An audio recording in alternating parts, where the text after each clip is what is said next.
Bonjour à tous et bienvenue sur Crypto Signal. Aujourd'hui on va faire une vidéo plus ou moins axée sur la psychologie. Ça sera une vidéo sur la psychologie à la fois sur l'investissement et à la fois sur le trading. Il y aura un petit peu des deux. Et vous verrez que les différences sont finalement pas si énormes que ça. On va faire comme d'habitude bien sûr l'analyse, on va dire BTC daily, 15 minutes, 4 heures et 1 minute comme d'habitude. Et puis bien sûr une analyse de liquidité et puis un overview un peu de toutes les news du moment, même si c'est le week-end, donc ça devrait être plutôt calme. On est là sur le BTC en daily comme d'habitude, BTC face au dollar, voilà, rien de nouveau hein, sous le soleil sur la structure, si ce n'est que hier soir, on est venu, vous le voyez ici, casser potentiellement cette ligne qui est une ligne d'élargissement qui date depuis maintenant un petit moment. C'était une ligne potentielle, donc on la voyait comme une potentielle résistance à ce stade. Pour le moment, on la traverse, donc à voir si vraiment là on commence un petit peu à corriger dans la zone, etc. Auquel cas on sera plus ou moins vigilant. Mais pour le moment, encore une fois, elle est traversée, donc c'est plutôt une bonne chose. On a une clôture daily au-dessus, donc tout va bien de ce côté-là. Jolie poussée hier de notre ami BTC. Quand on regarde plus ou moins la structure, on va se mettre plutôt en 2 heures ici, histoire d'avoir vraiment quelque chose de un peu plus intéressant, vous le voyez. Eh bien, bon, on avait eu ce retest, là, finalement on a réintégré et traversé totalement cette figure qui était plutôt bearish.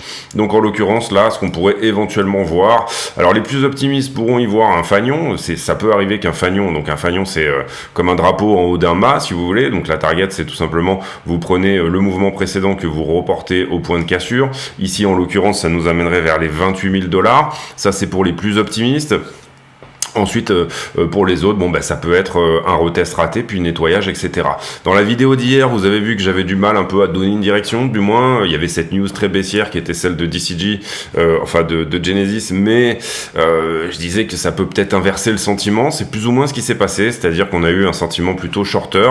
Personnellement, pour avoir regardé le prix évoluer un peu en 1 minute hier soir, on voyait qu'en fait, on venait liquider à chaque fois les nouveaux shorters qui essayaient de... c'est pas attraper un couteau qui tombe, là, mais c'est plutôt attraper une stalagmite qui monte très vite. L'image est vraiment foireuse, mais vous comprenez l'idée. Bon, bref, en gros, on retraverse la figure ici. Donc ça, on peut nettoyer, je pense. Comment on pourrait voir ça éventuellement? Peut-être quelque chose comme suit, c'est-à-dire un élargissement plus grand, par exemple. Pour moi, pas vraiment à ce stade ici, moyen de voir autre chose vraiment. Ce que j'ai posté hier sur le channel, c'est au moment où on a cassé ici la ligne de coup, donc sur le channel, sur le Discord, hein, sur lequel je vous engage à éventuellement venir nous rejoindre. Beaucoup de nouvelles choses sur le Discord. J'en profite d'ailleurs pour dire, je commence un peu des giveaways par rapport aux affiliés, c'est-à-dire que, vous le savez, là on va faire du coup enchaîner sur plus ou moins la page de pub. La chaîne elle travaille avec Bybit et BitGet. Vous aurez, si vous utilisez les liens de la chaîne, 15% de réduction. Et là en l'occurrence l'idée c'est que les 20 premiers dans la section affiliée du Discord, donc tous les giveaways chez moi se passeront uniquement sur le Discord, il n'y aura pas de giveaway directement sur YouTube. Tous les 20 premiers qui donneront leur UID affilié à Crypto Signal sur le channel, je ferai un tirage au sort sur les 20 premiers de 200 $. Pour l'instant ils sont une dizaine à être entré là-dessus, donc voilà, n'hésitez pas, si jamais, une chance sur 20 de gagner 200 $. En gros, ce que je disais, c'est que ici, on avait la ligne de coup d'un potentiel W, elle y est déjà d'ailleurs, et en gros, j'ai posté hier sur le channel, potentiellement, si on prend vraiment ici, même ça comme étant plus ou moins un triple bottom ou une tasse séance un peu à votre guise, on a une target de 21,8 pour moi, donc c'était un peu la target en haut de l'élargissement ici que je voyais. Je suis rentré dans ce trade, je l'ai posté également sur Discord, ce petit setup un petit peu sympa, et en gros, on a poussé largement plus haut. Personnellement, j'ai TP 50% de ma position ici au 21,8 et j'ai TP une autre partie par ici, donc bon, bien mal m'en a pris, mais c'est pas très grave. À partir de là, il y aura d'autres points d'entrée. Vous voyez qu'on est resté un petit peu dans la zone là, donc aucun problème de ce côté là. Ensuite, donc ça c'était pour la structure un petit peu en 15 minutes, donc élargissement plus ou moins non, puisqu'on l'a pété à la hausse. Donc en gros là ici on va attendre des nouvelles structures pour éventuellement voir si l'histoire se répète, etc. Ce qui m'intéresse c'est que en toute petite time frame frame, on vient casser ici cette zone de Ballon Profile qui était un petit peu le range en fait, dans lequel on était là depuis quelques temps, donc ça c'est intéressant. Et puis on vient bien entendu péter cette droite comme je vous l'ai montré, qui est plus ou moins qui aurait pu agir comme une résistance. Alors on a temporisé un petit peu avant de la péter, mais vous voyez qu'à la première tentative, pour le moment il semblerait que on verra si on réintègre ou pas, mais pour le moment il semblerait que ça puisse être pas mal de ce côté là. Un sentiment qui est plutôt bear, plutôt shorter. On va pouvoir, je pense, ici nettoyer à minima cette borne-là par rapport au range. Ça, je pense qu'on peut le nettoyer aussi, ça aussi.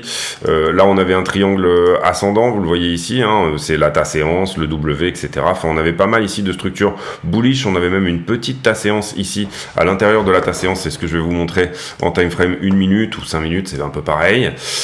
Où, en gros... c'était par où? C'était juste avant ça, c'était par là, voilà. Là, vous aviez une petite ta-séance en plus. En haut de cette grande ta-séance, à l'intérieur de la anse même de cette ta-séance, on avait une petite ta-séance également.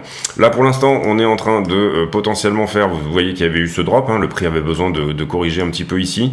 Pour moi, je suis pas sûr que cette correction soit finie, je verrais plutôt une correction sous cette figure-là, c'est-à-dire au 22,4, mais on a fait 22,6, donc c'est déjà plus ou moins correct. Et là, on a une petite structure en 1 minute de double bottom potentiel. Le retest, il peut se passer à 70% des fois. On a un retest ici sur un double bottom. Atteindre la target, ça serait 70% des fois. Encore une fois, même chose ici, on pourrait éventuellement voir un triple bottom, puisqu'on a précédemment un bottom encore plus bas, vous le voyez ici. La ligne de coup, elle est plutôt cohérente, là, ici, vous le voyez. D'ailleurs, peut-être que ça, c'était même un retest. Si on prend une ligne de coup qui est un peu plus large, c'est-à-dire, je vais vous montrer là-dessus, bon pour moi il y aura quand même retest ici un petit peu plus loin, mais vous voyez que si on prend là ici le double bottom, celui-ci, si on avait une ligne de coup entre guillemets dans la largesse, qu'on était un petit peu plus large là-dessus, vous voyez qu'on a déjà eu plus ou moins un retest. Donc la target de ce double bottom, triple bottom, 1, 2, 3, vous le voyez ici peut-être pour moi, elle serait autour des 23 000 $, puis ensuite on verra comment se construit la liquidité, le funding, etc. Là, il semblerait que le prix y aille sans retest, donc pourquoi pas. 70% de chance d'atteindre cette target. Si vous prenez juste le double bottom, 66% de chance de continuation haussière. Si vous prenez juste le double bottom, vous voyez qu'on n'est pas très loin de la target du double bottom. Donc peut-être un TP partiel ici, et puis ensuite TP 25%, et puis après laisser courir la position potentiellement. Enfin voilà, ça c'est à peu près à votre guise, en fonction de ce que éventuellement votre psychologie. Voilà, c'est ça. Donc là on a fait le 1 minute sur BTC USDT sur le spot, mais c'est pas très grave finalement. Ensuite qu'est-ce qu'on pourrait regarder? Oui, je voulais vous parler aujourd'hui de psychologie notamment par rapport on va d'abord parler d'investissement et ensuite on va parler de trading, je pense. Donc parler d'investissement. En l'occurrence, bon, sur BTC, ça me paraît pas extrêmement intéressant de le faire, mais on va le faire sur une vidéo que j'avais faite en juillet où j'avais conseillé une entrée autour des 1 $ sur Optimism. Et en l'occurrence, vous voyez ici, il est où? Il est ici. Optimisme qui est désormais autour des 2,37 $. Plus ou moins, j'avais fait la vidéo en juillet, donc on devait être par ici, on devait être aux 2,20 $, il me semble. Et en gros, j'avais dit, bon, ce truc-là va corriger, il n'y a aucun problème là-dessus. Donc, plus ou moins, j'avais notifié ici un point d'achat à 0,96, un autre à 0,76 et un troisième à 0,66. Vous voyez ici qu'on n'a pas touché le 0,66, si je ne me trompe pas. Alors, sur mon exchange, ce point d'achat-là, je ne l'ai pas touché, mais j'ai touché les deux autres. Donc, concrètement, ce qu'il faut voir ici, c'est que effectivement, il nous a donné des jolies structures derrière, Optimisme, etc. Mais il faut bien comprendre ici qu'il est important de voir les bougies vertes quelque part comme des bougies rouges. C'est-à-dire, on monte donc, je prends profit surtout sur des choses sur lesquelles on a pu faire quelque part ici avec un point d'achat autour des 0,85, 86, 1 x 3. Donc concrètement là, qu'est-ce que j'ai fait? Moi j'avais mon premier point de vente et un petit peu comme un logiciel, comme une machine, malgré le fait que je voyais effectivement ce grand double bottom là avec une target de 3 $, ce double bottom là, bon, qui était à peu près à la target, on va dire actuelle. Ici vous voyez qu'on a un double bottom dans un double bottom, donc c'est très bullish. J'avais déjà d'ailleurs fait une TikTok, j'avais fait une vidéo TikTok ici en disant au retest il peut être intéressant de rentrer sur ce W là pour éventuellement prendre les deux d'un coup. Et donc du coup, concrètement, l'idée ici, c'est que moi, ce que j'ai fait, c'est que j'ai vendu 30% de ma position. J'ai vendu 30% de ma position pour enlever, on va dire, la dimension, l'attachement psychologique que je pouvais avoir à ma position. Et c'est là qu'on rentre un petit peu dans la psychologie. Pourquoi j'ai vendu 30% de ma position? Tout simplement parce que j'avais fait un x3. Donc du coup, je me suis remboursé mon investissement initial. Ça va me permettre plus tard d'être détaché émotionnellement de ma position. Et ça va peut-être me permettre d'aller chercher ici des points de vente qui seront potentiellement plus hauts que ce que j'avais fait. Donc la vente ici de 30% de ma position, vous allez me dire mais pourquoi? Parce que ça peut aller à 3 dollars, 10 dollars, etc. Non, j'ai préféré ici complètement me mettre émotionnellement à l'abri de cette position qui était très largement en profit. Donc vous comprenez ici la psychologie, c'est aussi de dire bon, il y a un moment donné où il faut que le cash il tourne aussi, il y a peut-être d'autres projets qui sont en train de sortir, etc. et que, ou tout simplement que le cash permette d'engranger de l'USDT qui lui-même pourra aller ailleurs et faire autre chose. Donc ici, vous comprenez que le choix de se rembourser une position à x2, x3, pour moi, il peut être important, surtout sur les alts. Donc comprenez bien ça ici, enfin en tout cas moi c'est ma manière de voir les choses, quelque chose qui pump comme ça, il va forcément corriger. Peut-être qu'à un moment donné vous pourrez re-rentrer la moitié de votre position, je dis une connerie, mais à 1,41$ par exemple, si là on reteste la ligne de coup, cette ligne de coup là, elle n'a pas été retestée, vous le voyez pour le moment. 1,41$, peut-être rentrer ici, remettre 20% de votre position initiale sur un trade ou sur éventuellement une autre chose. Mais en tout cas pour moi, voilà, ça paraît important ici de le dire.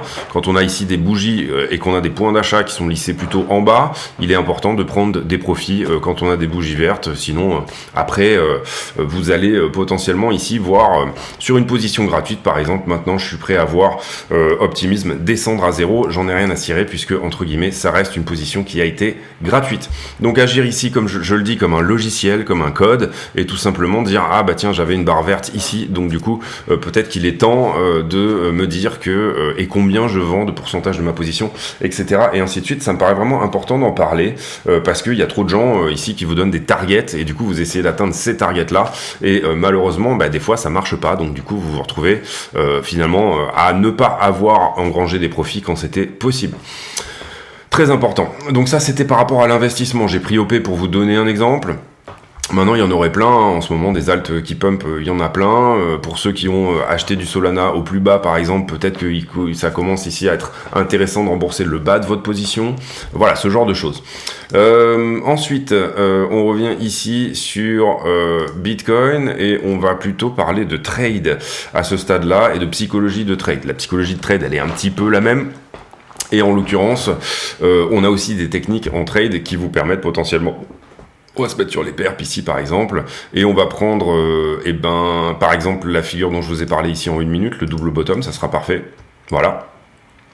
Ici sur ce double bottom là, donc vous le voyez, le W, admettons qu'on aille au retest et que je rentre en position, mais que je considère que cette position est plus ou moins un peu risquée.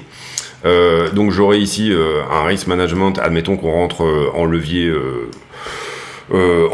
4, voilà, donc 0,5, j'ai un risk management à 2% de mon capital, hein, je rentre 100% de mon capital en levier 4, donc j'aurai ici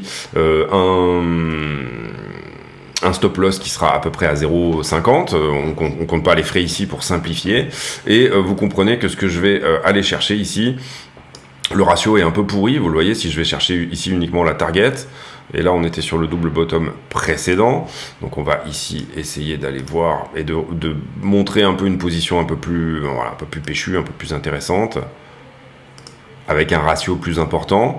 Donc là, ici, voilà, on aura ça. Donc admettons qu'on rentre sur un levier plus important, j'aurais dit, par exemple, ouais, 4,35 c'est bien, donc un levier... ici un levier où on est à 0,30, donc ça devrait vous faire un levier 6. Allez, admettons qu'on rentre sur un levier 10, qui est un très fort levier pour moi, hein, c'est mon levier quasiment maximum. Admettons, ici on rentre sur cette position, on accepte une déviation sous la ligne de coup qui n'est que de 0,20%. Vous voyez que c'est pour l'exemple, hein. Vous voyez que ici on a un ratio de 6. Vous pouvez considérer que cette position elle est risquée, mais vous pouvez ici peut-être vous dire ce top là par contre a des chances d'être pris parce que je vois par exemple dans mon analyse de funding etc que il a été plutôt shorté. Donc vous avez ici une possibilité on va dire sur un ratio de 2,99, donc vous voyez ça serait ça par exemple le premier TP, on va dire, vous avez une possibilité ici de dire, ben là, à ce stade-là, je veux payer mon stop loss, je veux qu'il reste à cet endroit-là, mais je veux quand même que ma position soit désémotionnalisée, enlever le caractère émotionnel sur ma position, et vous comprenez que je rejoins là exactement ce que je vous disais tout à l'heure par rapport à l'investissement, et donc à ce stade-là, je peux peut-être TP 30% de ma position.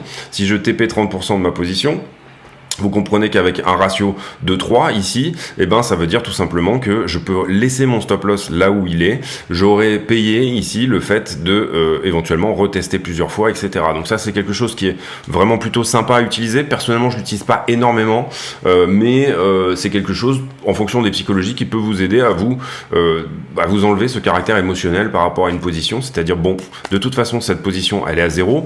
Vous pourrez très bien ici aussi, une fois que le prix aura repumpé, remonter votre stop loss à break-even, c'est-à-dire au point d'achat, c'est tout à fait possible, c'est une autre technique qui est tout à fait possible, mais si vous croyez que peut-être il peut y avoir un retest, si vous pensez que peut-être, et là j'ai pris une position très serrée, mais comprenez que si on avait une position où par exemple on veut rester sous ce dernier plus bas là parce qu'on voit qu'il a été longué, eh bien ça sera ici dans des formes plus intéressantes de potentiellement se payer le fameux stop loss en vendant encore une fois un tiers, un quart, ici peut-être qu'à x2 vous voudrez vendre la moitié de votre position par exemple.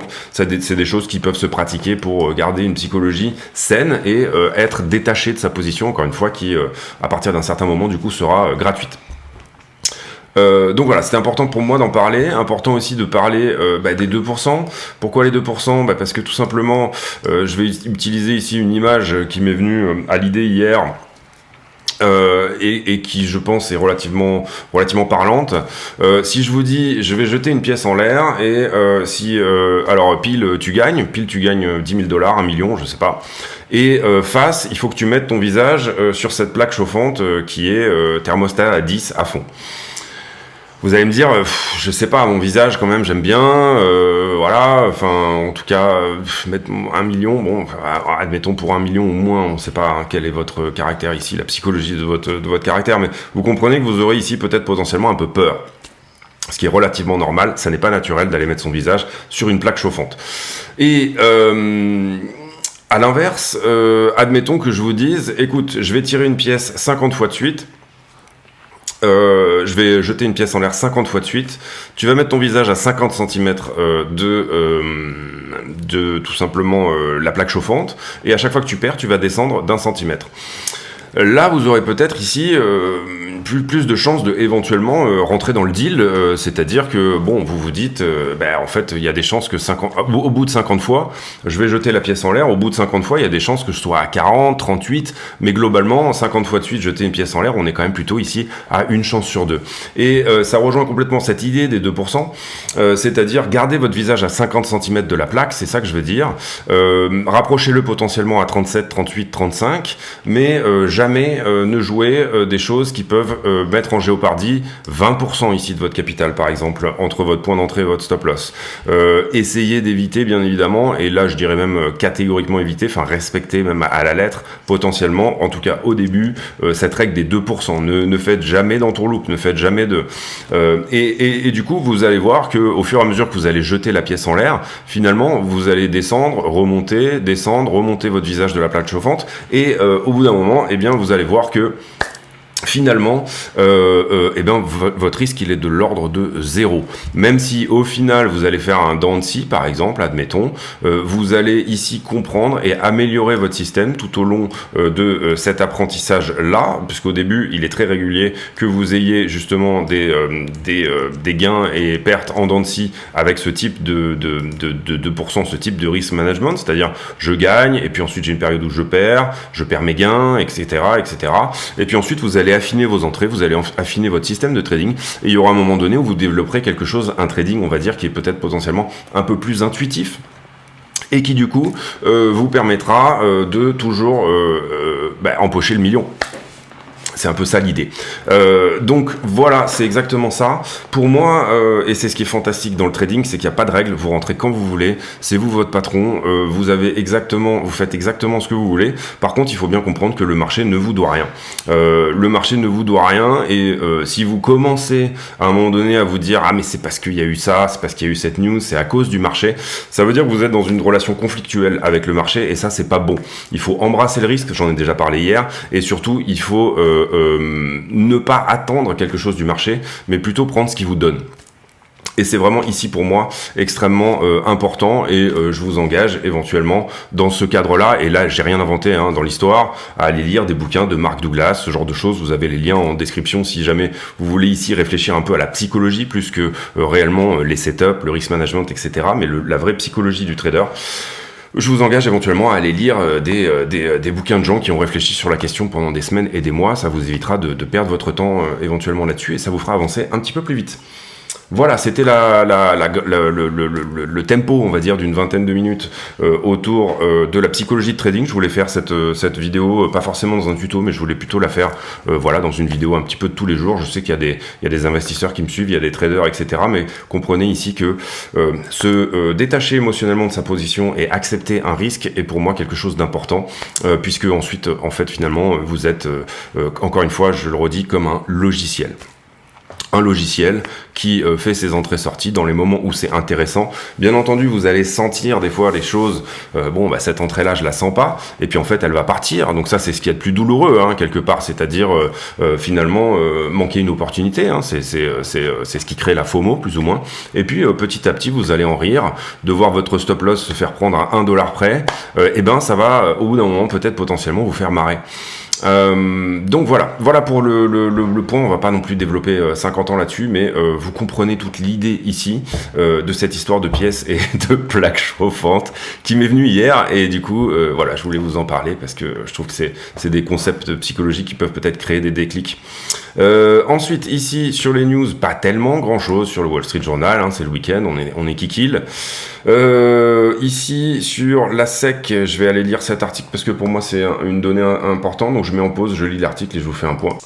Donc concrètement, tous les recours tous les arguments sur le procès de Ripple contre la SEC ont été avancés, etc. Et maintenant, on est dans une phase d'attente. Tout simplement, le juge doit statuer sur effectivement qu'est-ce qu'il en est. Est-ce que Ripple avait mis sur le marché des contrats d'investissement à l'époque où ils ont lancé plus ou moins le XRP, ou alors tout simplement est-ce que à l'époque il n'est pas possible, ils n'ont pas mis des contrats d'investissement sur le marché.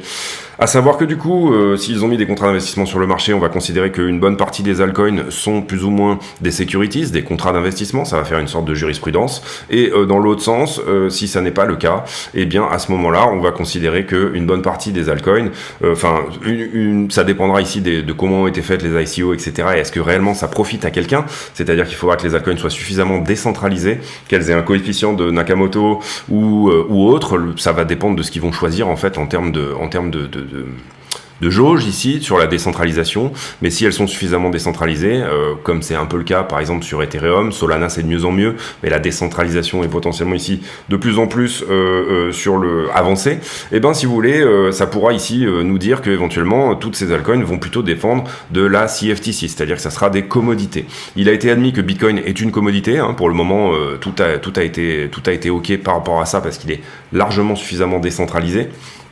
Maintenant, la grande question, c'est qu'est-ce que va nous donner ici ce procès? Pour moi, ce procès, c'est une des choses qui a plombé le bull run de 2021, parce qu'on avait un spectre de la régulation qui était au-dessus d'une entrée des institutionnels qui ne pouvaient pas rentrer tout simplement parce qu'ils ne savaient pas sur quoi ils rentraient. Ils n'avaient pas de case où mettre, pour un hedge fund, c'est très important d'avoir une case où vous mettez tout simplement un investissement que vous faites, et quand vous traitez avec de l'OPM, c'est-à-dire Other People's Money, vous ne pouvez pas tout simplement rentrer sur des choses où vous ne savez pas ce que c'est.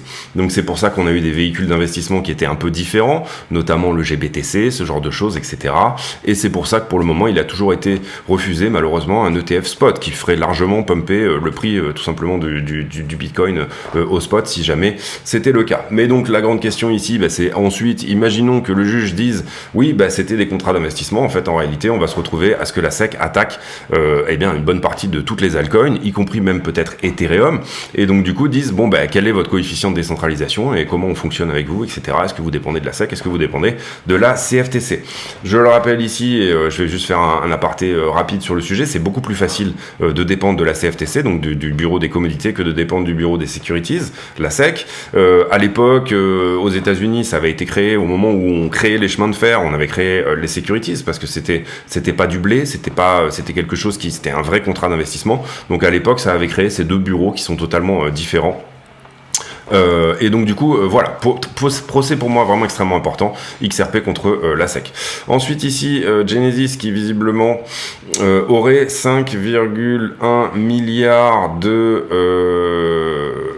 crédits, c'est-à-dire de gens qui lui doivent de l'argent. Je vais regarder ça aussi, je vais vous dire ce qu'il en est. Ok, alors autant pour moi, du coup, en fait, ça serait 5,1 milliards de passifs. Parce que comme il y avait écrit claim, pour moi, on était plutôt ici dans quelque chose qui le demande. En l'occurrence, non, c'est plutôt du passif. Donc, on va voir ce que ça dit. Maintenant, ce qui est important de comprendre, c'est que là, on parle de toute la partie lending de Genesis. Et visiblement, on a des entités séparées pour faire toute la partie, on va dire, market making, toutes ces choses-là sont réellement séparées. Et là, on parle de la partie lending qui, visiblement, serait plus ou moins mal. J'ai fait beaucoup de vidéos là-dessus, donc n'hésitez pas à aller voir si ça vous intéresse. Notamment, je pense que la vidéo d'hier était assez complète sur le sujet. J'en ai parlé pas mal ces derniers jours. Donc voilà, ici très marrant, apparemment la Fed qui saisit 700 millions des assets de Sam Bankman-Fried. Donc c'est assez rigolo parce qu'il nous avait dit qu'il n'avait plus que 100 000 $, donc ça donne lieu bien sûr à des mèmes un peu en disant que c'est le meilleur trader du monde, que finalement en quelques mois il a réussi à transformer 100 000 $ en 700 millions de dollars en moins de 2 mois, donc bravo SBF, chapeau l'artiste. On continue ici sur les news. Sur les news, principalement c'est les actions Robinhood qui ont été saisies, donc on savait qu'ils les avaient, et là apparemment voilà, elles vont servir bien entendu ici à rembourser du monde. Ensuite, Christine Lagarde qui nous dit que le Covid en Chine va augmenter l'inflation. La réouverture suite au Covid en Chine. Oui, pourquoi pas. Effectivement, ça peut relancer tout ce qui est demande sur le pétrole, ce genre de choses. Mais rappelez-vous que c'est selon la théorie quantitative de la monnaie, principalement, on va dire excusez-moi, je coupe un trade en même temps, je coupe une entrée qui n'aura pas lieu. Et donc du coup, vous comprenez bien ici que ce que ça veut dire, c'est que c'est l'impression monétaire, c'est la masse monétaire qui crée principalement de l'inflation ici. On continue ici sur la semaine prochaine, j'en ai déjà parlé je crois, mais on aura première estimation du PIB du trimestre 4, donc du dernier trimestre 2022. On aura des chiffres sur l'inflation, ça ce sera pour vendredi, donc ce sera jeudi-vendredi, principalement le gros de la semaine, sur la semaine prochaine. Ensuite, la semaine d'après, on aura bien entendu le meeting de la Fed, le FOMC, qui se tiendra le 1er février. Ici sur MarketWatch, les gros licenciements dans la Big Tech qui ne sont pas si gros par rapport à ce qu'ils apparaissent au premier regard. Donc voilà, potentiellement ici, peut-être ici on a vu des layoffs, c'est vrai, du côté de Amazon, 20-30 000 personnes, je sais pas combien de gens ici. Mais en l'occurrence, ici on nous dit sur MarketWatch que c'est pas forcément non plus incroyable. 381 millions de liquidés hier soir, donc très belle, hier soir d'ailleurs en grande partie, 381 millions, 152 millions sur Bitcoin, 110 millions sur Ethereum. Donc ici vous le voyez, principalement du short qui a été liquidé, bien évidemment. Excusez-moi, je mets en pause, j'ai un coup de fil. Autant pour moi. Et donc du coup voilà, pas mal de liquidations en gros sur la journée d'hier. Hier on avait parlé de gros ordres de vente. Et je pense ici que c'est là que principalement il y a un intérêt aussi à nous suivre sur le Discord, parce que c'est quelque chose que en temps réel, dès qu'ils ont disparu, j'ai notifié sur le Discord, j'avais dit attention, il y a une barrière de vente ici, mais il se pourrait que ça soit du spoofing, c'est-à-dire tout simplement on met un faux mur de vente pour éviter que les gens rentrent en longue sur ce type de mouvement. Et vous voyez qu'au moment où le prix se rapproche effectivement des ordres de vente ici, tout ça disparaît, donc intéressant à regarder, attention attention bien entendu à prendre l'order flow ici comme il doit être pris, c'est-à-dire sur la crypto, malheureusement avec parfois des manipulations. Mais tout de suite, dès que j'ai vu moi l'info, je l'ai posté sur le Discord, donc je ne vous engage pas nécessairement à forcément venir sur le Discord, mais ça permet ici une analyse un peu plus en temps réel, en tout cas quand je suis devant les écrans. Ici on regarde le funding sur du 15 minutes. Donc time frame plutôt long par rapport à ce qu'on a d'habitude. Vous voyez qu'on a ici un peu chargé en longue depuis le dernier mouvement, hein, depuis même les 15-4. Vous voyez qu'on a chargé des points de liquidation potentielle. Donc attention à ça, bien évidemment. Hein, quand le prix monte, il faut faire attention. Il va nécessairement à un moment donné devoir au moins corriger un petit peu vers le bas. Néanmoins, vous le voyez, on est toujours en milieu de range sur ce que s'appelle un range d'open interest. C'est-à-dire que en général, quand on arrive ici aux 6-7 milliards, on déleverage vers le haut ou vers le bas. Hein, c'est pas la question. Et ici, on a plutôt tendance à prendre du levier. Prendre du levier sur quel type de comportement, puisque c'est ça l'intéressant, qu'est-ce qu'on a pris comme type de comportement en partant ici du bas du range. Vous le voyez, on est plutôt parti sur du funding positif. Néanmoins, pourquoi on a du funding positif? Et c'est là qu'il faut se poser aussi quand même un petit peu la question, est-ce que ce mouvement il est vraiment incroyable en termes de funding positif? Et c'est là que je vous engage vraiment à réfléchir un peu par vous-même, etc. Eh bien, on a aussi des clôtures de short, bien évidemment, et on en a beaucoup dans ce type d'endroit. Donc, bien évidemment, c'est normal que le funding augmente. Néanmoins, ce qu'on aimerait bien voir, c'est plus ou moins ce qu'il est en train de se faire ici, c'est-à-dire malgré une augmentation du prix, théoriquement, je devrais avoir ici un funding qui augmente énormément, puisque je clôture du short ici sur cette poussée là, vous le comprenez, toute la poussée, même si on prend même la totalité du mouvement, on va dire. Je clôture du short, j'ai effectivement des positions qui viennent en plus.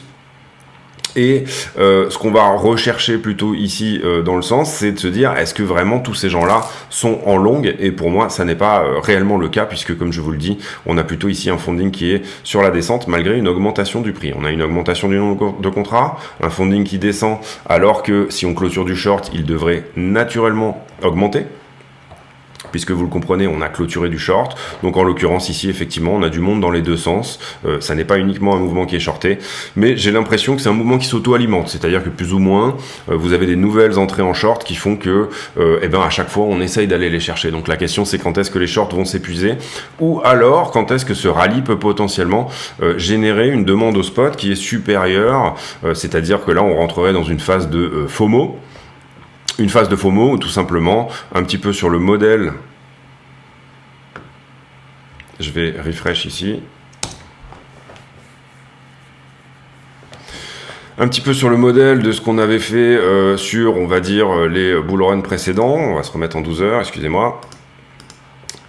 Un petit peu sur le modèle de ce qu'on avait fait, on va dire, sur les bull run précédents, où on avait des spreads qui étaient énormément positif, c'est-à-dire beaucoup de demandes au spot, énormément également de funding positif, c'est-à-dire que ici c'est pas logique, il y a un moment donné où on accumule un peu trop de longueur, et vous voyez que là pour le coup la correction de 50%, on l'a attendu pendant assez longtemps, ici beaucoup de divergences qui s'accumulent, et là on a fait cette fameuse correction où on est passé de 60 000 à 30 000 $, où on a vraiment déleveragé une bonne partie des longues. Ici on a réengrangé du short, hein, vous le voyez, on voit la figure qui nous donne une accumulation de stop shorter, on est venu les péter, ça a recréé une nouvelle FOMO, re-spread positif, refunding positif, même si c'est dans des dimensions un peu moindres, on re-leverage jusqu'aux 7 milliards, et puis voilà, c'est des cycles hein, rien ne se perd, tout se transforme.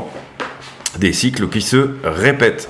Est-ce qu'on fait le funding en une minute ici? Je pense que vous avez suffisamment de bagou maintenant que je vous fais le funding tous les jours pour comprendre comment ça fonctionne et le faire vous-même. Principalement, ce que on pourrait chercher ici, c'est plus des événements de marché, des moments où le funding ne suit pas le prix, par exemple, exactement ce type de moment. Ici, donc qui était le pump d'hier, et où là, finalement, on ferme plutôt de la position, vous le voyez. On a un funding qui est flat. Donc qu'est-ce que ça veut dire? Ça veut dire que tout simplement, théoriquement, si on ferme de la position et qu'on short squeeze, on devrait avoir un funding qui augmente, d'accord? Et là, ça n'est pas le cas. Donc pour moi, ici, on a réenclenché plus de short que ce qu'on avait réenclenché de long.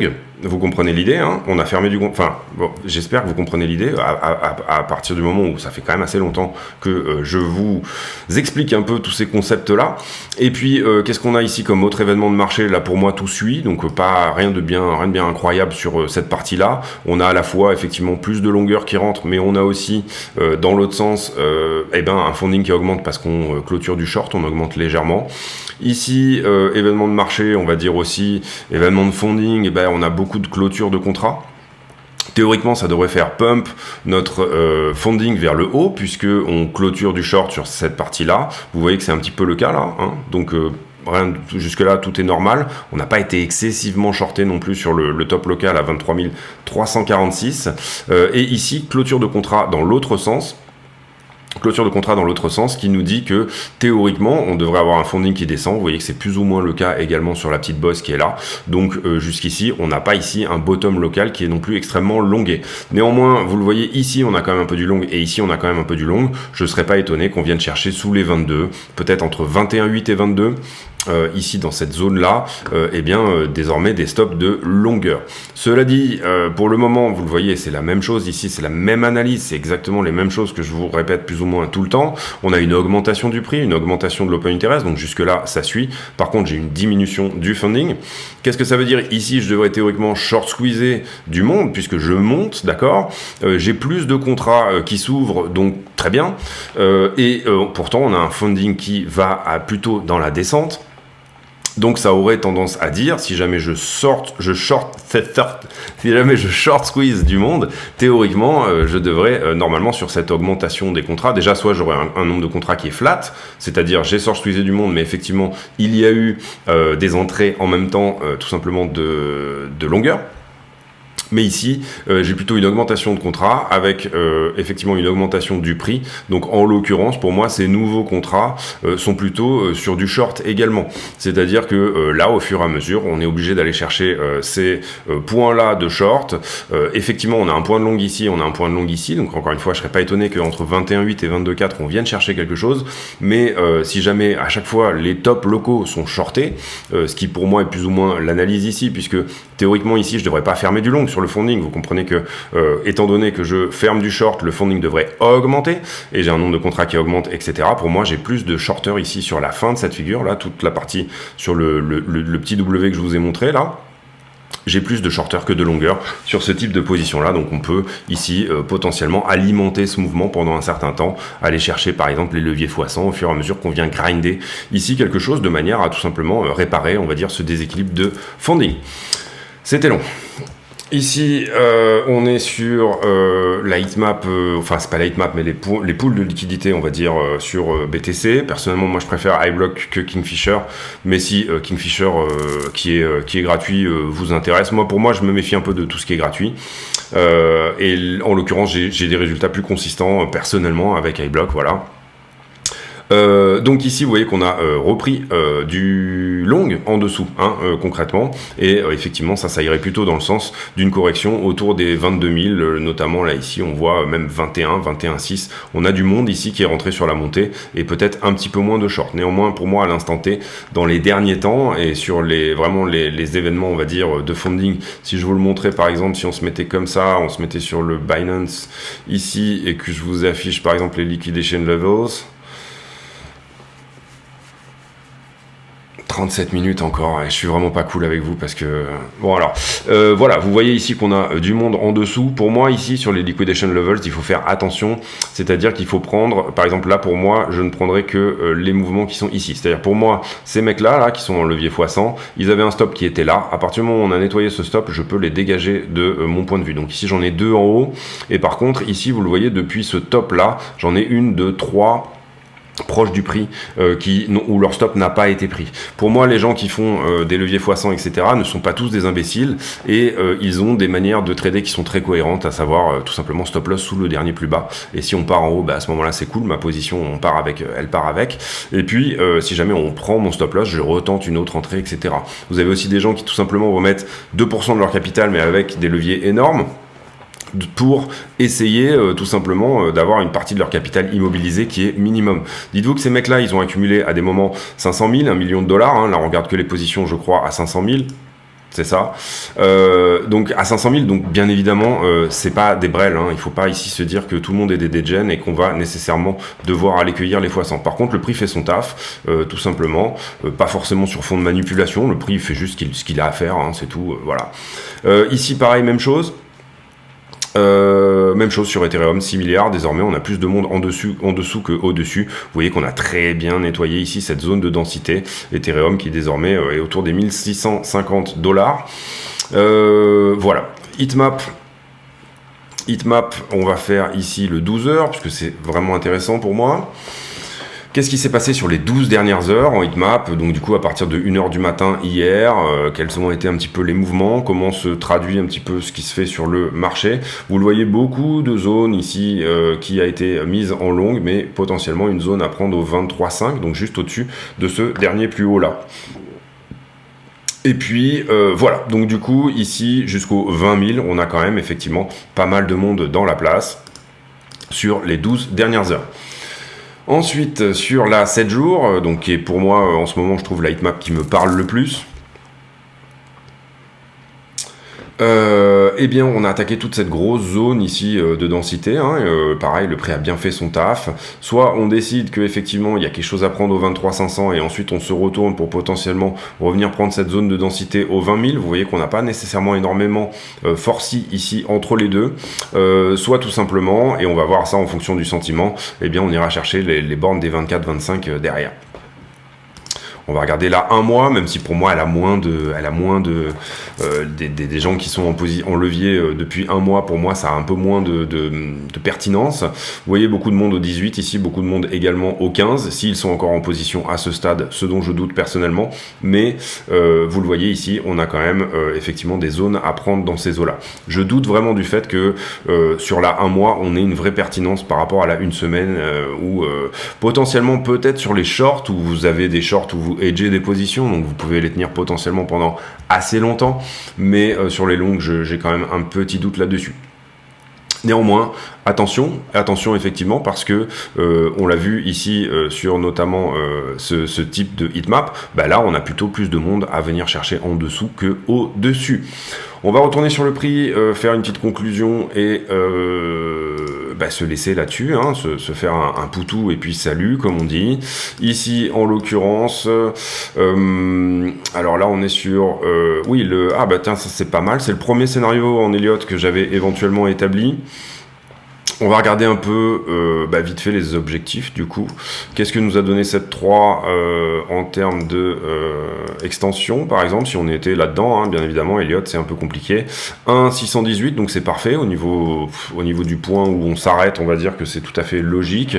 On pourrait ici réfléchir en se disant que ça c'était la 4 du plus gros niveau. Donc on a eu ici une 5 tronquée, puisque la 3 s'est faite en extension assez péchue. La 3 n'est pas la plus petite des vagues, on n'a pas de 4 qui voyage dans le territoire de la 1, donc pour l'instant on est tout à fait dans les règles d'Elliott. Et puis éventuellement pour aller chercher les objectifs de 5, on va aller se dire que la 5 pourrait potentiellement aller chercher soit du 100%, ici donc 24 372, soit du 1.618, 27 216. 27 216, est-ce que dans ce cadre-là, la 3 est la plus petite des vagues? J'ai pas l'impression. La 4 ne voyage pas dans le territoire de la 1 non plus, donc on pourrait ici éventuellement rester dans une impulsive. Concrètement, ça veut dire, on va prendre l'objectif ici le plus terne, le moins péchu. Concrètement, ça voudrait dire que peut-être à la fin de cette impulsive, si c'en est une, on aura volonté de retracer quelque part dans la zone des entre 18,4 et 19. À la fin de cette zone-là, il est possible que si jamais le prix se ravise, qu'on ne fait pas une extension au 1.618, il est possible qu'à la fin de cette zone-là, on ait une correction d'une vingtaine de % sur Bitcoin, ce qui serait tout à fait sain et normal. Et encore une fois, comme je vous le dis, pour nettoyer les positions un peu plus fraîches. Maintenant, on peut tout à fait terminer la 5 ici. Où sera le prix dans une semaine? Personnellement, j'en sais rien. C'est pour ça que je le regarde tous les jours. Et c'est pour ça que je vous fais une vidéo tous les jours. Et voire même sur le Discord, encore une fois, quand je suis devant l'écran, je le regarde également toutes les minutes. Et donc du coup c'est ça qui me donne potentiellement un petit coup d'avance sur le marché.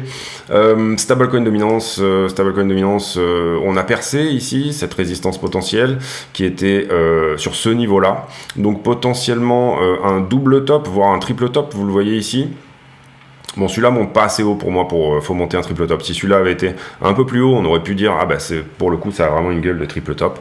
Double top, on va le dire ici, il s'agit d'un double top optimisé, c'est-à-dire que le plus haut suivant est plus haut que le précédent. Attention au fait, et là je vous ai mis la diagonale plus ou moins de ce point-là à celui-ci? Est-ce qu'on n'est pas ici sur quelque chose, une petite diagonale oblique de derrière les fagots? À voir. Bon, pour le moment en tout cas c'est extrêmement bull sur cette histoire. Potentiellement ici bien évidemment target de ce double top qui nous emmènerait au 11% de stablecoin dominance. Si je décale et que je regarde à combien on était quand on était à 11% de stablecoin dominance, on était globalement quelque part vers le 10-11 mai. 10-11 mai, les prix sur Bitcoin, c'était quoi? Admettons que tout ça se réalise. Encore une fois, on est ici dans la conjecture. 10-11 mai sur Bitcoin. 10-11 mai sur Bitcoin. Ça nous emmenait dans la zone des 31-32 à peu près. Donc pourvu que ça dure, admettons, en tout cas pour les portefeuilles d'investissement, c'est plutôt pas mal. Ici, on avait une target, vous le voyez, d'un biseau. Alors je l'ai effacé entre temps, mais on avait une target ici à 26 000 sur la cassure d'un biseau. Pourquoi pas aller la chercher ici, par exemple? Voilà. Ici intéressant aussi, si on regarde le volume profile, vous voyez qu'on est en train petit à petit de passer au-dessus de cette zone-là. Donc est-ce qu'on en a définitivement terminé avec celle-ci? C'est un petit peu la question du moment. C'est-à-dire est-ce qu'on va laisser ce trou-là entre 12 000 et 16 000 $ intact? Ou alors est-ce que tout simplement on est dans effectivement juste un rebond pour nettoyer avant potentiellement d'aller chercher ça, ce qui reste tout à fait possible. Attention aux gens qui vont vous dire c'est le début du bull run, etc. Non, pour moi on est plutôt sur la fin du bear market que le début du bull run. Je pense qu'il ne faut pas s'emballer ici. Un plus bas est toujours possible, par exemple en admettant qu'on ait pété cet élargissement. On est toujours à même de revenir faire des retests et redescendre pour ensuite repartir. C'est pas du tout un problème. Donc attention un petit peu à ça. Il faut prendre au jour le jour et pour moi, voilà, regardez éventuellement au jour le jour ce qui se passe. Attention au Nostradamus, attention à tous ces gens-là. Encore une fois, pour moi, c'est le plus gros danger que vous puissiez avoir. Ça revient aussi, et je vais revenir et je vais terminer du coup sur la psychologie du trading. La psychologie du trading et la psychologie de l'investissement. Parfois, vous allez blâmer le marché. Parfois, vous allez blâmer un youtubeur parce qu'il vous a dit ça, etc. Si vous faites tout ça, vous êtes en conflit contre le marché et ça, c'est pas bien. Ce qu'il faut, c'est tout simplement aller avec lui et encore une fois prendre ce qu'il vous donne. La seule personne qui prend des décisions ici, qui est l'entrée en investissement ou l'entrée en trade, c'est vous. C'est pas une raison pour vous blâmer nécessairement quand vous avez pris une mauvaise décision. Par contre, c'est une très bonne raison pour rationaliser et rendre très binaire, encore une fois sur ce caractère un peu logiciel, j'insiste beaucoup, votre manière de trader. Si jamais vous n'êtes pas fait pour ça, si jamais vous vous rendez compte que vous n'êtes pas nécessairement fait pour ça, moi je pense que tout le monde est fait pour ça. C'est juste qu'il faut trouver son mode de trading et sa manière de fonctionner. Vous allez avoir des gens qui vont la jouer très serré tout le temps, ils vont faire des gains substantiels, mais pourtant ils ont eu beaucoup de mal à trouver leur méthode de trading et leur manière de faire, leur psychologie à eux. C'est pour ça que moi je vous dis, moi j'utilise principalement du chartisme et puis de la liquidité, des pools, je regarde énormément les liquidités, ça peut vouloir me dire on va plutôt dans telle figure que dans celle-là par exemple. Moi j'aime bien le chartisme parce que j'ai une proba, j'ai un point d'entrée, j'ai un point de sortie ou de TP partiel en tout cas, et puis j'ai quelque chose de graphique qui me parle, c'est pour ça que j'aime bien ça. J'ai essayé plein de trucs et pour le moment c'est pour moi ce qui fonctionne le mieux. Maintenant, si votre méthode elle est plutôt sur simplement, je sais pas, de la structure de marché, ici il y a un BMS, il y a un break of market structure, donc je viens chercher tel imbalance parce qu'elle se trouve ici, etc. Mais ainsi soit-il, quoi. Vraiment, ainsi soit-il, ça veut dire que vous avez de toute façon un système de trading. Si vous arrivez à l'éprouver sur 50 trades, encore une fois, en mettant votre stop loss à 2%, etc., et que ça fonctionne, vous n'êtes pas en train de jeter une pièce en l'air, enfin vous êtes en train de jeter une pièce en l'air plus que de simplement, les dés ne sont pas pipés, c'est ça que je veux dire, vous n'êtes pas positionné à la perte tout le temps sur vos prises de décision, et que vous arrivez à l'éprouver sur, encore une fois, plus de 50, 100 trades, etc., et ben ainsi soit-il, encore une fois, ça veut dire que votre système fonctionne pour vous. On abordera des trucs autour du trade management, etc. N'hésitez pas à vous abonner, activer la cloche des notifications, venir nous rejoindre sur le Discord. N'hésitez pas également à venir éventuellement faire un tour sur le Discord, de plus en plus actif en ce moment. Comme je vous le dis, tous les giveaways se passeront sur le Discord. De plus en plus d'affiliés aussi, donc ça fait plaisir, c'est vraiment cool de voir que voilà, les gens viennent s'affilier sur les liens de la chaîne, ce qui peut permettre de pousser ici et de continuer vraiment pendant plus longtemps toutes les analyses. Et puis j'ai pour habitude en fin de vidéo de poser une question à la con, c'est-à-dire une question qui n'a rien à voir avec le prix du Bitcoin, quelque chose qui est complètement anodin bah voilà, elle sera sur les calculatrices. Est-ce que vous avez sur votre bureau une magnifique calculatrice qui vous permet de calculer en 2 temps 3 mouvements. Personnellement, j'ai essayé toutes les histoires de applis sur l'ordi et tout, etc. Et en fait, une bonne vieille calculatrice de bureau, ça fait tellement bien le job et c'est tellement bien. Question vraiment à la con aujourd'hui, je m'en excuse, je vais essayer de renouveler un petit peu le délire parce que ça fait, je sais pas, peut-être 300 vidéos qu'on fait sur la chaîne et bien évidemment, c'est difficile de trouver 300 questions à la con. Je vous laisse là-dessus, j'espère que cette vidéo vous a plu. Désolé encore une fois, elle est un peu traînée en longueur, mais je pense que le principal était au début en tout cas, à savoir encore une fois la psychologie de trading, et voilà, retenez bien tous ces concepts-là. Je vous laisse là-dessus, passez une très bonne journée, on se retrouve demain pour une nouvelle météo sur le Bitcoin, à très bientôt.